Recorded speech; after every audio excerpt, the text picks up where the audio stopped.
We named the album The Good Times and the Bad Ones because it kind of summarizes, first of all, just life in general. I feel like life is just a bunch of good times and hopefully less bad ones. And it summarizes the music. I mean, the music is all about our previous experiences with love and with touring and anxiety. And so, you know, it talks about all those good times and touches on some of the bad times in there as well. I would say the new album for us is definitely a new era for us because we wrote and produced the whole thing ourselves, and that's just a huge step. I think our fans inspired us a lot to write and produce this new album because we hadn't in the past, and they knew that we were writing and producing our own music on our own.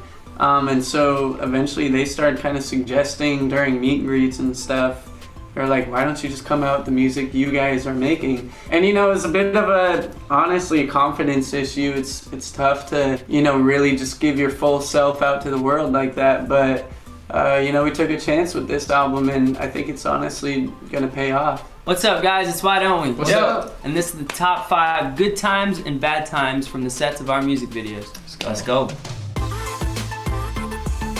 I guess one of the bad times from the set of our video for Trust Fund Baby was when Jack flew out the car. Daniel was ripping. Oh my god. I forgot. There's this blue car in the video, and we were at the skate park. It was super early in the morning, and Daniel was whipping it, and we didn't realize that the car was kind of falling apart, so the passenger seat door was like, I don't know. It didn't wouldn't close. shut. It didn't close all the way, and so Jack had to like hold it like closed as he was. And he kept turning it around really fast, and Jack flew out the side of it. He was literally drifting the car, and Jack flew out. We were all watching honestly the door. thought You got seriously injured. I know. Yeah, we were all like, no. We're looking at the door, and Jack's like hanging outside the car onto the door.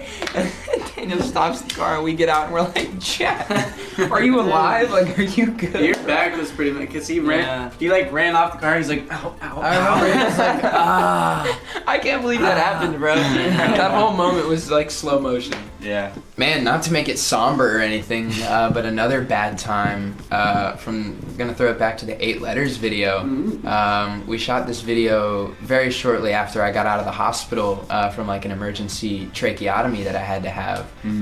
Super life-threatening and crazy time for all of us, for me and the guys. But in the video, it's actually funny. I'm wearing like this turtleneck or whatever to cover up the bandage and the wound that was still open on my throat at the time.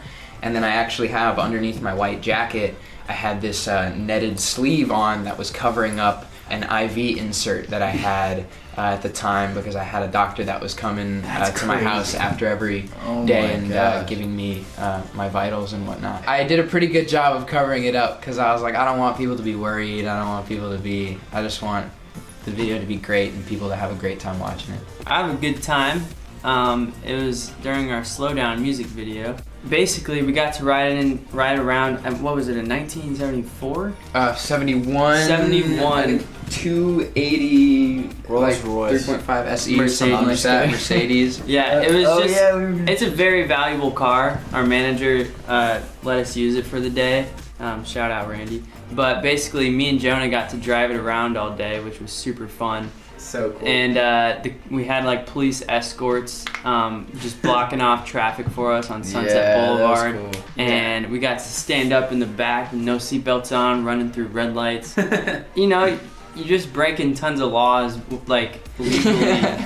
But the cops are telling us to do it. So it's like, we were legally breaking laws. Yeah. Back on the Hooked music video shoot, I remember having to get all strapped up, hanging off of like a building. Basically, it was so sick. It was like a green screen, but I was still really high up in the air. My mom was there too. That was like the only video shoot she's ever been at. Was she freaking out at all? Yeah, she was freaking out. But it was cool to actually have my mom there too and see the whole process, and to see to just be up there. It hurt so bad. You kind of did something similar and fallen. Yeah. But it hurt, but it was like fun at the same time. It was cool because I was like, oh my god, I feel like I'm in like a movie or something. Yeah. It was fun. Finally, the last good time I would say we had in a music video was shooting the Fallen music video because we finally got back to work after 9 months of not being able to do Jack Pope.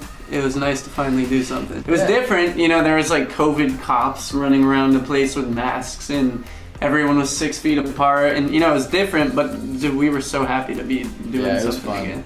Coming back together was amazing. I mean, we were all waiting for it. You know, we were just waiting for when our management was like, okay, we can do it now. Yeah. You know, because the world was crazy at the time. So we knew what we wanted the fall-on video to look like, and I think we achieved it. And it's cool because we just went out there rocking our guitars and Yeah, that was the rocking first our time we'd really instruments. done that. Too. Piano, yeah, it was awesome. It was Nice. awesome. It was great. Big jamming.